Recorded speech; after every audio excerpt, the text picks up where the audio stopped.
Hello, beautiful people. Today is 25th of April. My name is Sahil, and welcome to Newspaper Analysis.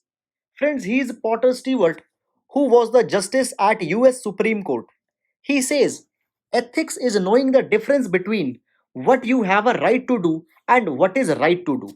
Guys, often in the course of social responsibility, a person might be well competent to acquire something by the means of law, but he should stop and should reflect that the thing in the question is well incompetent into the moral of ethics or not, whether it is justified on both legality as well as morality or not.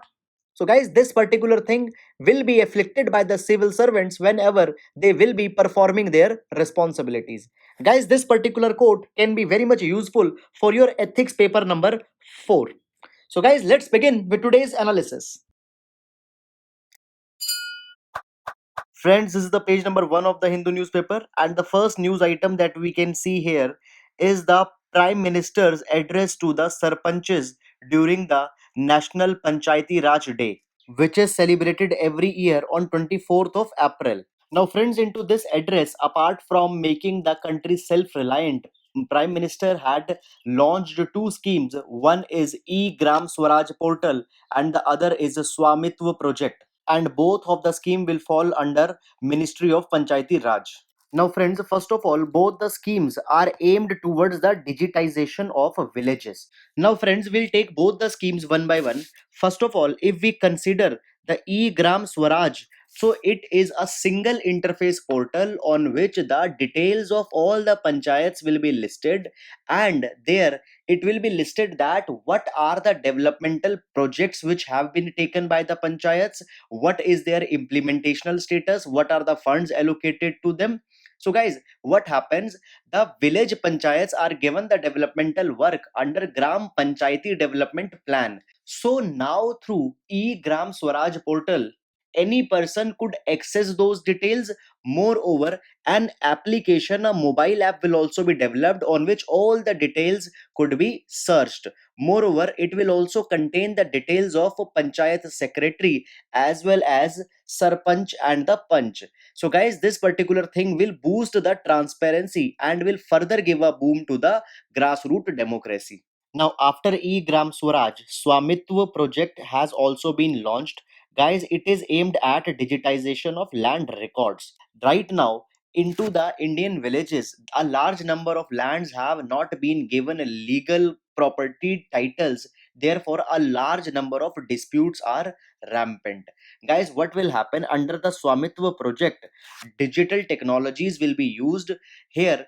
Government will be using a drone which will digitally map the entire villages, and on the basis of that measurements, the state government will draw the land titles, and those land titles will be given to the owners. Now, guys, the records of the land will also be maintained by the panchayats, and on that particular basis panchayats can collect the associated taxes from the owners. Guys, if you remember, by the virtue of 73rd Constitutional Amendment Act, local taxation was also be given to the panchayats. So for that particular thing, these titles can also be coming in handy. Moreover, guys, it is a very ambitious project. Why? Because if the titles will be clear, farmers can also resort to the institutional loan, and they don't need to depend on the money lenders. And guys, one extra information, the land titles into the rural areas are also called as pattas. And UPSC has also asked the question that what are pattas. So please keep it into your mind. Now let's move to the next news. Now there's a news item on page number 1 according to which COVID-19 cases have emerged into the Ramnagaram prison. Now, friends, due to this particular thing, the region will lose the green tag according to which the rural industries were given certain relaxations as they can operate. Now they will not be able to do that particular thing. Now these prisoners were relocated from some other jail. Guys, we don't need to go into this detail because this will not be relevant for UPSC. Rather, it points towards a developmental issue, that is the condition of prisons into India. Guys, very important for GS number 2. Friends, the thing is that earlier it was said that the Indian jails could become an epicenter of COVID-19. Why this particular thing is being said? We'll look. First of all, if we talk about jails, Guys, prison is a state subject under the schedule number 7 of the Indian Constitution, and every state have its own prison manual according to which they govern their jail. However, there is a country level legislation also for the prisons, that is Prison Act 1894. However, they are outdated and grossly inadequate because they have not been able to manage the prison system efficiently. Guys, if we talk about the data by the National Crime Record Bureau's prison statistics of 2018, there is 118% occupancy into the prisons, and for certain states it goes even up to 150% or 200%. UP has 174% occupancy rate. Guys, in all this scenario, obviously social distancing is not possible, which is the main preventive measure. And as social distancing is not possible, jails are also plagued with unhygienic conditions and unsanitary condition, due to which it can be a breeding ground for COVID-19. Now a question comes that why these jails are operating at so much of occupancy. The reason is simple, that 69% of occupancy is of the under trials. That means those people whose crime has not been proved, they are not convicted, just on the suspicion they are into the jail. Why they are in jail? Because they can't afford the bail. And guys, even the judiciary is so slow in India that it is not able to dispose the cases properly, and people are languishing in jail. Guys, according to Supreme Court registry, nearly 60,000 cases are alone pending into the Supreme Court, and on the entire country level, more than 3.5 crore cases are pending. So the problem lies at the systemic level.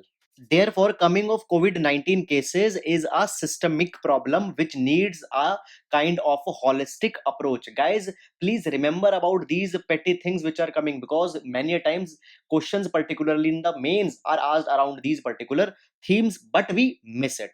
Guys, one point from my side, what could be the solution to all this thing? The solution could be Model Prison Manual, which was released by Ministry of Home Affairs in 2016. Guys, it provides that every jail should have a legal aid clinic through which the people who are under trials can access to the judicial networks and can make appeal for the bail, due to which the population of under trial could come low, due to which the occupancy can also be reduced. Moreover, a lot of modernization methods, such as focus onto the rehabilitation, focus onto the reform, all these things have also been focused into this. So guys, this was all. Now we'll move to the next news item.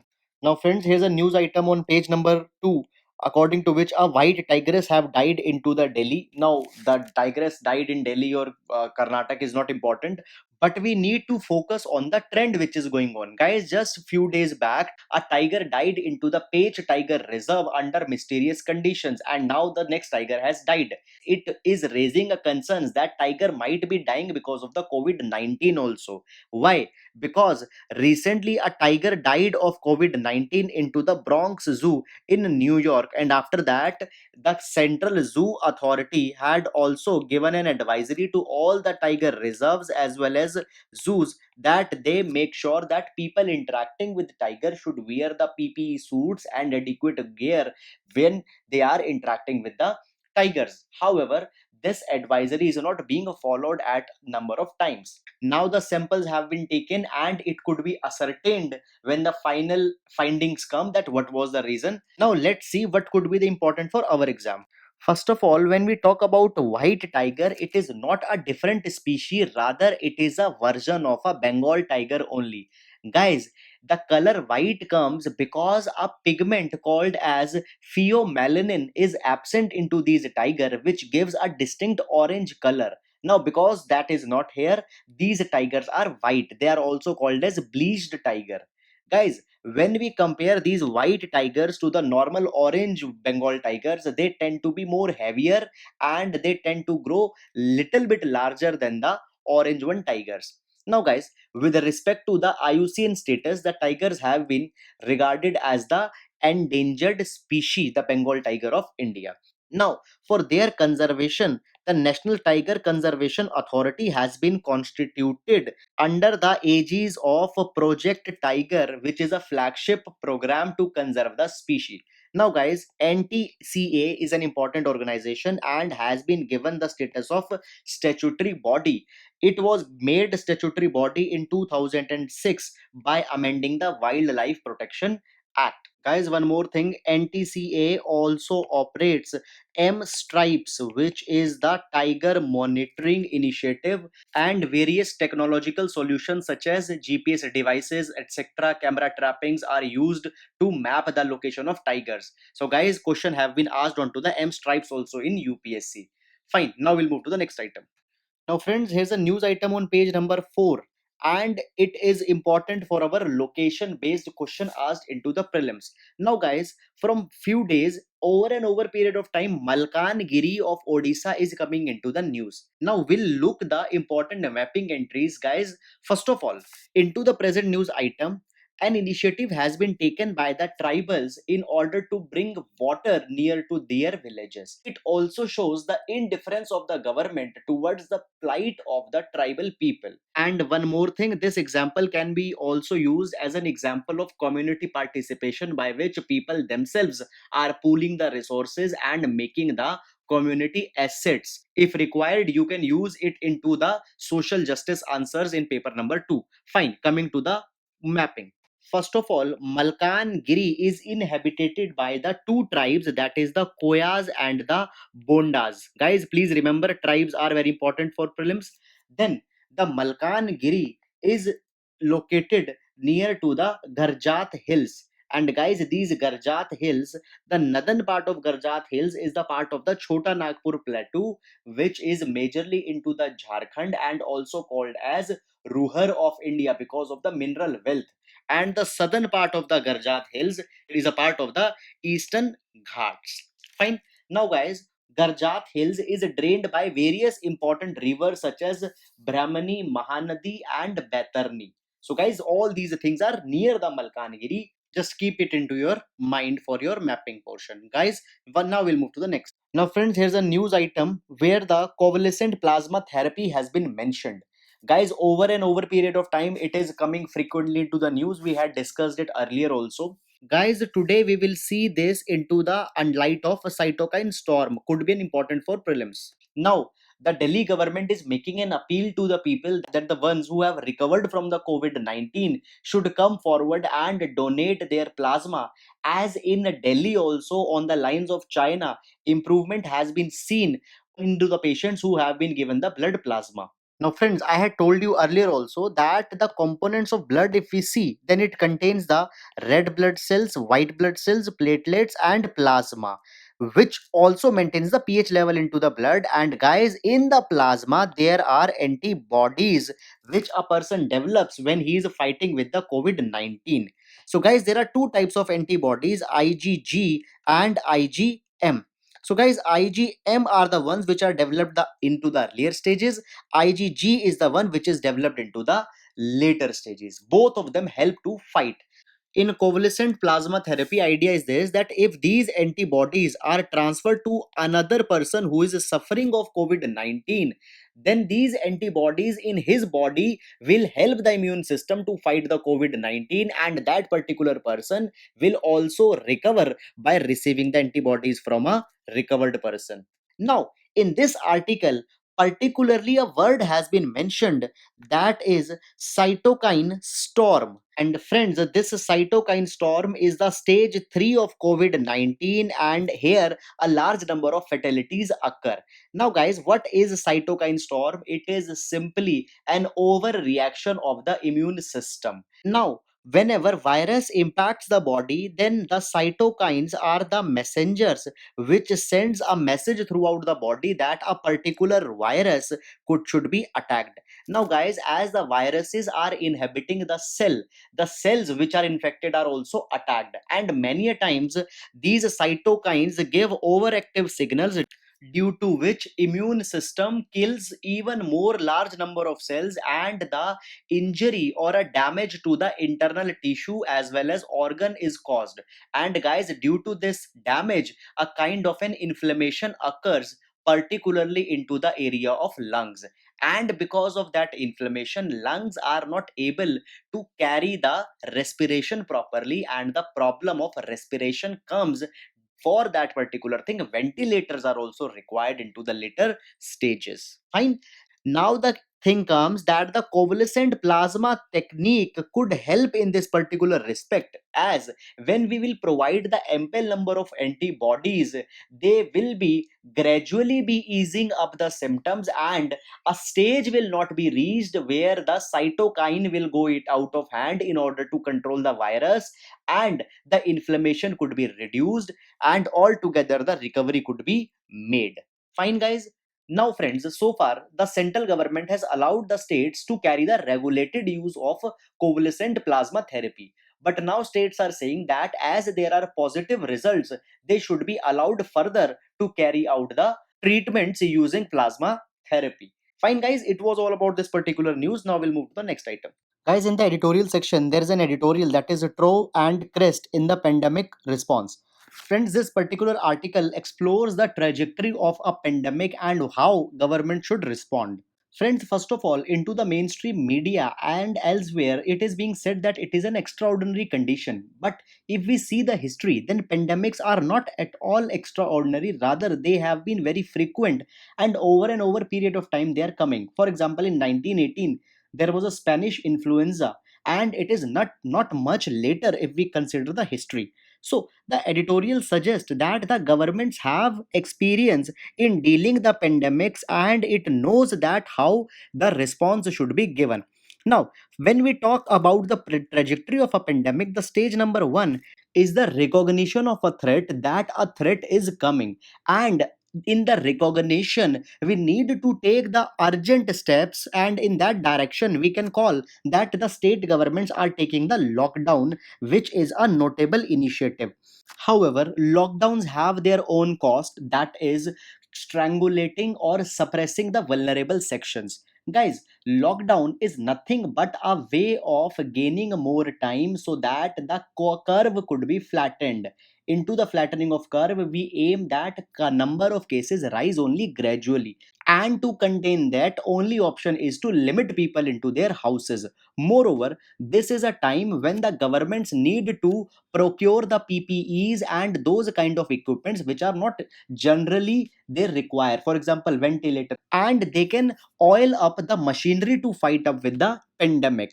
And the stage number 2 is that during lockdown a battle is made, and as we progress on the battle, we then release to open the economy, and slowly, gradually supply chains are restored, businesses are put into their place, and the normalcy is restored. But guys, this second stage or bringing the normalcy will only be coming when the government will be making extraordinary steps. It is not that the war had stopped here.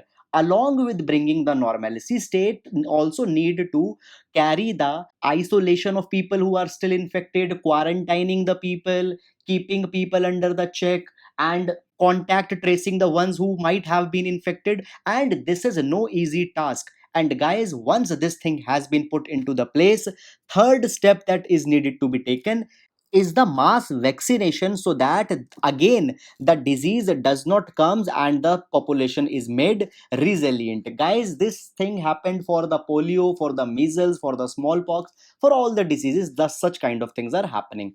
Now a question comes that if the rule book or the ways are so simple and it is known what is to be done, then why there are different state responses? Guys, for that particular thing there are certain reasons. Number 1, as the pandemic proceeds, state makes certain mistake. Number 1, finger pointing and using the pandemic to their own populistic purposes, spreading their xenophobia or hatred for a particular community, and blaming each other as how pandemic is entirely a responsibility of a single party.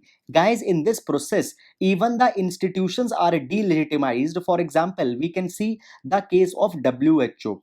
However, this is not time for such kind of strategy. In this particular respect, the Prime Minister of India took certain notable initiatives, for example, convening a SARC summit. However, it is still we need to see that whether that initiative will be coming to life, as since 2014 no active summits have taken into SARC.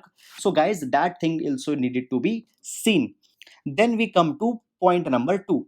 Guys, there is a need of a political will which often lack. In this respect, two examples have been given. One is example of Germany and other is the example of Kerala. In Germany, even after having a strong federal system where states have been given power, the Chancellor of Italy was able to mobilize the effort and was able to bring all the stakeholders to a table so that a dedicated response could be taken. Same thing happened into the Kerala also, where the chief minister performed exemplarily good and reduced the number of cases and had even moved towards the flattening of curve. Guys, in this respect, the leadership plays an important role.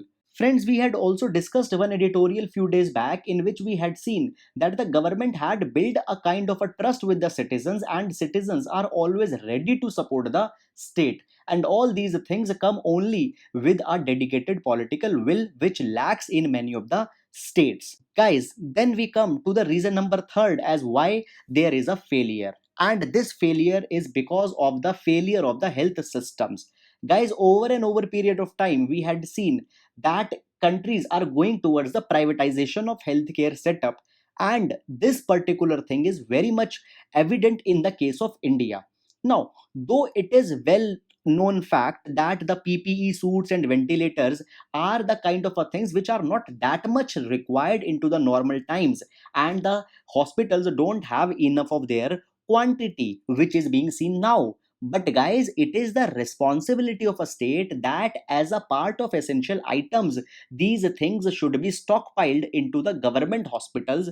However, these hospitals are entirely lacking into the state. Now, again, if we give the example of Kerala, Kerala had a well functioning local public health system, due to which they were again able to test the people, isolate the people, they were able to do the contact tracing, and whenever the positive case came, they were able to respond. So, guys, these are the things where the state falters and is not able to give a proper response. Moreover, guys, as the pandemic calls for unprecedented response, there are certain state actors also which are reaping the bounty of political gain. For example, defections were very much evident during the pandemic, and the governments were being formed in some part of the country, and celebrations are being made when the social distancing was imposed. Guys, these particular instances further aggravates the situation for worse. So guys, this was the entire timeline of a pandemic and what state should do and what problems are considered by the state. So guys, this article will give you a holistic overview over that particular thing. Now, this was all about this. Now we'll move to the next article. Guys, now there is one more editorial which talks about the recent quash of Supreme Court where the 100% quota for the scheduled tribe was rejected. Now guys, just a couple of days back, Supreme Court rejected a decision which was taken way back to in 2000 by the government of Andhra Pradesh, according to which 100% reservation for the position of teacher was given to the scheduled tribe into a particular region of Andhra Pradesh. According to Supreme Court, such an order was unconstitutional as it breached the principle of equality. Guys, just to give you some background, such order was given by the governor by using his power given under the Constitution of India to effectively administer the regions of Schedule number 5. Guys, according to Schedule number 5, wherever there are tribal regions into the India except for the four states, that is Meghalaya, Assam, Tripura and Mizoram, there the state governors have been given a special responsibility. So governor said that under my power of governing the schedule 5 regions, that is the tribal regions, I am saying that the 100% of seats for the teacher should be reserved for the tribes. Now, this particular thing has been observed to be unconstitutional on certain parameters. First of all, guys, under the Indira Sahani judgment, it was ruled that the reservation should not breach the 50% limit. Otherwise, it will be discriminatory to other section of citizens. Though it might be unconstitutional, but we cannot ignore the Andhra Pradesh's contention. Guys, Andhra Pradesh has its own reason. For example, the tribals constitute a major chunk of society where the legislation was imposed, and in that region, outsiders deliberately don't want to come because of there is a lack of amenities. Therefore, the reservation was given to the scheduled tribes. But again, an argument comes that if outsiders are not coming, it doesn't mean that you will reserve 100% of the seats. Rather, give a chance to the outsiders in the way of incentives and other kind of benefits. So moreover, when the scheduled tribes are being given a reservation, it breaches the right of the scheduled caste as well as other backward classes. And guys, here not the only problem ends. The thing is that according to this particular order, not only the interest of the scheduled caste and OBCs and other general candidates were impacted, but the scheduled tribes themselves into the state also were impacted. Now, why scheduled tribes interests were impacted? Because according to the order, if scheduled tribes are living in one region, they simply can't go and take the employment into some other region because of this particular order. So one area scheduled tribes cannot go and take the reservation into the other areas. Why? Because of article number 371D. Now guys, under article 371D, the president had issued a notification for Andhra Pradesh which provides that the residents into one zone or a district cannot apply to the other district. So therefore, there were a large number of exclusions here. Now guys, though Supreme Court had now removed this particular thing, and this was the course of event as we had seen. Now a question comes that whether giving affirmative action, that is the reservation, justified in this particular way that you are reserving 100% of the seats. Always the welfare is needed to be made, and for that you need to give some benefits. But giving 100% benefit will obviously be discriminative to the other sections. Even Dr. B.R. Ambedkar had observed this thing, that reservations can be for the minority of seats and they should not be for the larger chunk.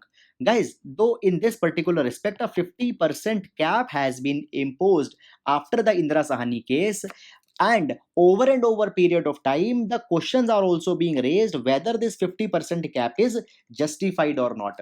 Now there are two group of people. One say that it is too high, it should be less. Other people say that no, we want to breach even this 50%.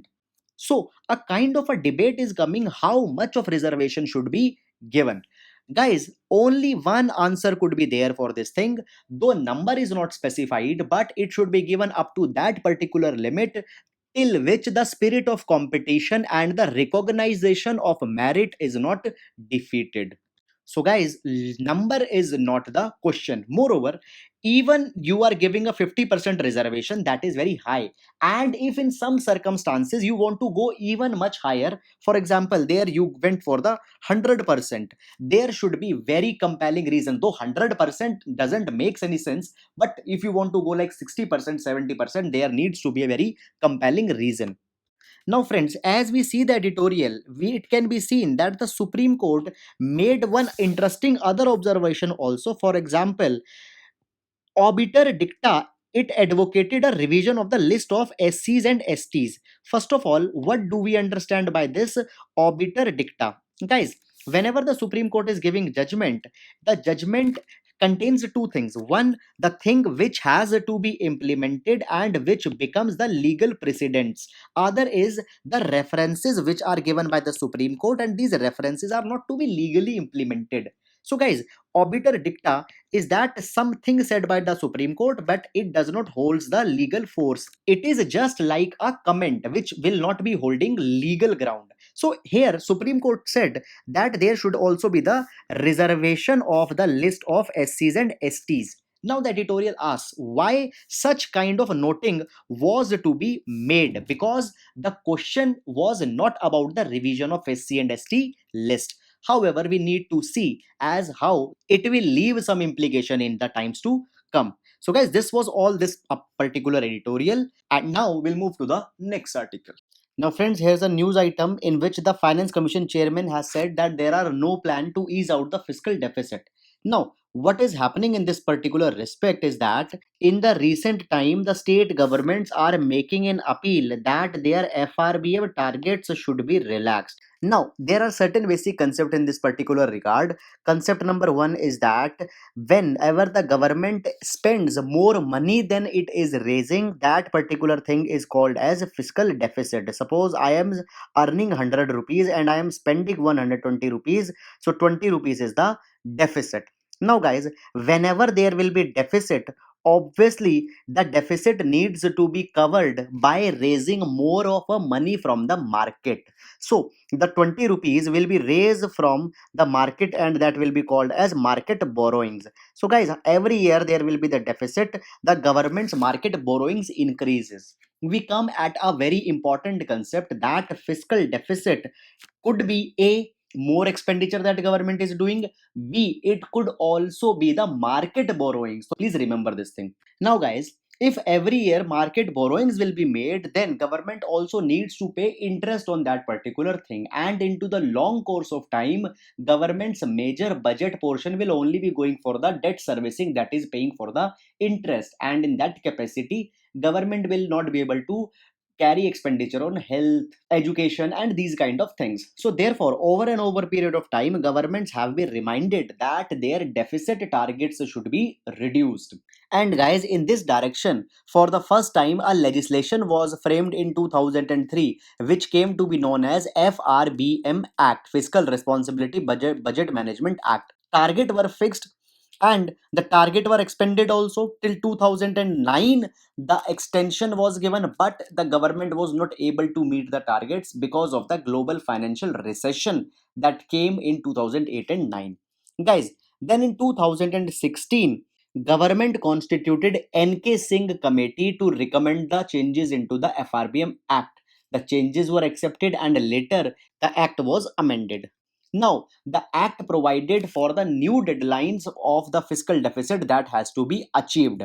And guys, under the revised target, fiscal deficit is made to be reached at 2.5% till 2023. And the target for March 2020 was 3.5%. Now, guys, the targets for fiscal deficit have also been fixed for the states. But what is happening into the aftermath of COVID 19? State governments are saying that they are not in a condition to meet their fiscal deficit targets, and they want that their legroom should be expanded. Guys, as 2021 will be coming, the state governments are mandated to reach the 3% of FD fiscal deficit target. And they are saying that now we need to carry more of the expenditure on the health. We will not be able to reach this limit, rather give us a limit of 4% to 5%, or even some states are asking for the 6% limit. Now, is this particular thing doable? Now guys, there are two particular directions in this thing. I told you that the FRBM Act was amended. So under the amended FRBM Act, a provision was provided that was the escape clause. And the provision of escape clause provides that if there is an event such as a national calamity, national security issue, collapse of agriculture, then you can breach your FRBM target by 0.5% into that particular year. So, guys, now if we want to achieve the relaxation, we can invoke the escape clause, and the same escape clause was invoked by the union government into the budget which was presented recently, because their target should be 3.5%, but actual they reached at 3.8%. So, they said that we are invoking the escape clause. Now, state governments, if they want to breach the target limit only up to 0.5%, they can do this thing by invoking the escape clause, but they want much more relaxation here. Can you see this thing? So they want that the entire act, FRBM act, should be amended. Now, guys, the chairman of 15th Finance Commission, that is NK Singh, is saying that you first invoke the escape clause, and if it is not necessary, then we will think that whether to amend the legislation or not, because amending the legislation is a much more hectic kind of thing. So therefore the article now says that no plan to ease fiscal deficit targets. Therefore we can see here that Dr. Singh said that the change will not be possible without fresh legislation. If you want to go up to 5%, 6%, we need a legislation. So therefore a more urgent or expeditious way is triggering their own escape clause by which they can breach the 0.5% target. Okay, guys, so this was the entire controversy. Please keep this into your mind, very important for our GS paper number 3. Now, guys, we'll move to the next news item. Now, guys, there is a news where government has said that the dearness allowance and the dearness relief will not be hiked. See, we just need to see that what is the concept of DA and what is the concept of DR. Guys, DA, dearness allowance. What happens when our unemployed is given one X amount of salary? Obviously, every year inflation will be coming, and because of inflation, his real income will start to decline and he will not be able to fulfill his basic needs. Therefore, over and above this X amount, certain percent increment is given every year so that he can beat the impact of inflation. And guys, that allowance is called as dearness allowance. Just assume that I am earning 10,000 rupees per year and the inflation is at the rate of 5%. Now, guys, what will happen every year? My purchasing capacity with that particular money will keep on increasing because there is inflation. So, what could be done to reduce that impact on my income? You increase my salary also by certain percentage point. So, this is done, guys. Then we come to the concept of dearness relief. So, what is a dearness relief? The people who have retired, they are getting the pension from the government of India, and as there is inflation, this inflation will also be eroding the money that they are getting over and over period of time. So on the pension also some extension is given every year, some 3-4% is increased. So guys, this year also government though announced that the DA and DR will be hiked, but now government has said that due to the pandemic of COVID-19, they will not be able to hike the DA and DR. Rather, the earlier rates were keep on continue. They will keep on continue. And they are freezed till 2021, and 2021 if government hike, then government will retrospectively from the back date government will give up the hike which government is not able to give now. Guys, with respect to the DA and DR, government makes the review twice every year. So keep in mind twice every year. And one important thing, who has taken this decision or who can do this thing? This thing could be done by Department of Expenditure under Ministry of Finance. So just for prelims. So guys, this was all. Now we'll move to the next item. Now, guys, here's a news item on page number 11 where Wildlife Board has given a permission to the coal mining project. Now, guys, there are certain important locations which could be important for your mapping in prelims. First of all, approval has been given by the National Board of Wildlife.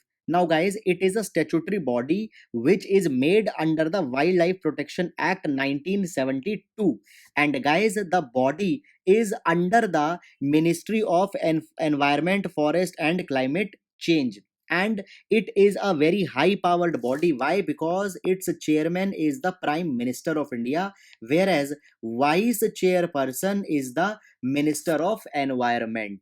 Okay, guys, now this particular body is responsible for giving the clearances to the projects into the wildlife areas such as wildlife sanctuary, national parks. So in all these things, all the developmental clearances are given by the this particular body. Now, the standing committee of the National Board for Wildlife had given an approval to a coal mining project into the Saleki forest. Now, guys, this particular forest, Saleki forest, is into an elephant reserve, which is called as Dihing Patkai Elephant Reserve. Now, friends, when we talk about elephant reserves, Government of India is conserving the elephants, and for that particular thing, government has also started Project Elephant in 1992. And guys, here, in order to conserve the elephant, government had made 32 elephant reserves throughout the country. And this Saleki forest is part of one such elephant reserve, and the name of the elephant reserve is Dehing Patkai Elephant Reserve. And guys, this Dehing Patkai Elephant Reserve is the part of, or it coincides with the Dehing Patkai Wildlife Sanctuary also. Okay, guys. So Dehing Patkai Wildlife Sanctuary, Dehing Patkai Elephant Reserve, and Saleki Forest, they are overlapping over each other.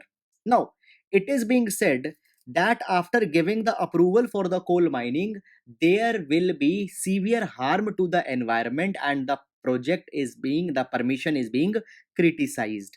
Moreover, guys, it is also been said here that in this particular uh, area, open cast illegal mining is carried here in Saleki forest. Open cast illegal coal mining, this is a very dangerous and very harmful way of extracting coal from the open fields. So this practice is also going on here. So, guys, please remember all these particular facts with respect to your prelims. However, it is just a clearance issue, nothing much deeper for the mains is here. Fine. So, guys, this was all about today's newspaper discussion. I hope you are liking our videos. Guys, please subscribe to our channel. Please give us a like if you like our effort. Thank you so much.